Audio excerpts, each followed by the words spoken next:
Siyempre sa bawat napapanahong issue mga ka-MB, kaalam ay mahalaga. Kaya wag nating ipasawalang bahala na matuto sa iba't ibang paraan. Ngayong umaga naman, pagpapahalaga sa sarili ay ating bigyang pansin upang ang ating kalusugan ay maingatan dito sa Kata Wonder.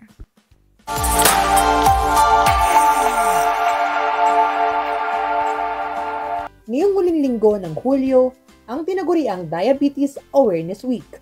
Alamin natin ang seryosong sakit na ito na nakakaapekto sa maraming bahagi ng katawan tulad ng puso. Ang diabetes ay isang kondisyon kung saan ang katawan ay hindi nakakagawa o wastong nakakagamit ng insulin.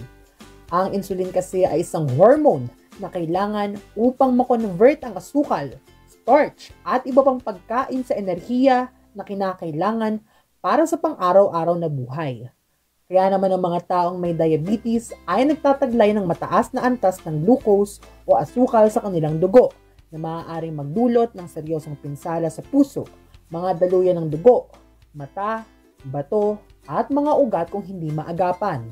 Ang diabetes ay may tatlong pangunahing uri, ang type 1, type 2, at gestational diabetes. Ang type 1 diabetes ay kadalasang nadadiagnose sa mga bata at kabataan kung saan ang pancreas o lapay ay hindi nakakagawa ng sapat na insulin o may kakulangan nito. Kaya naman kinakailangan ang araw-araw na pagturok ng insulin. Samantala, ang type 2 naman ang pinakakaraniwang uri ng diabetes. Ito ay nangyayari kapag ang katawan ay hindi nakakagawa ng sapat na insulin o hindi ito epektibong nagagamit. Nade-develop ito sa mga matatanda at kadalasang may uugnay sa kanilang uri ng pamumuhay. Panghuli, ang gestational diabetes, diabetes sa pagbubuntis. Ang ganitong uri ng diabetes ay karaniwang nawawala pagkatapos manganak. Ngunit ang mga babaeng nagkaroon nito ay nasa mas malaking panganib na magkaroon ng type 2 diabetes sa hinaharap.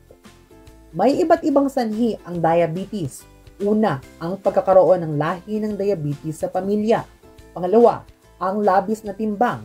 Pangatlo, ang hindi wastong pagkain. At panghuli, ang kakulangan sa ehersisyo. Bagaman ito ay isang malubhang sakit, maaari nating bawasan ang pangmatagalang epekto nito sa pamamagitan ng tamang pangangalaga at pamamahala.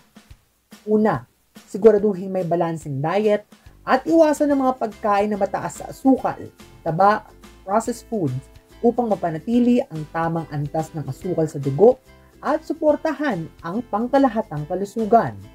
Pangalawa, panatilihin ang regular na ehersisyo upang mapabuti ang insulin sensitivity at mamonitor ang timbang.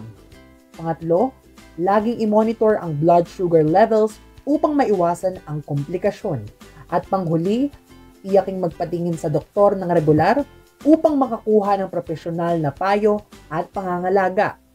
Ngayong Diabetes Awareness Week, magkaisa tayo sa pagpapalaganap ng kaalaman at pagsasagawa ng mga hakbang upang mapanatiling kontrolado ang diabetes at mapabuti ang kalidad ng buhay.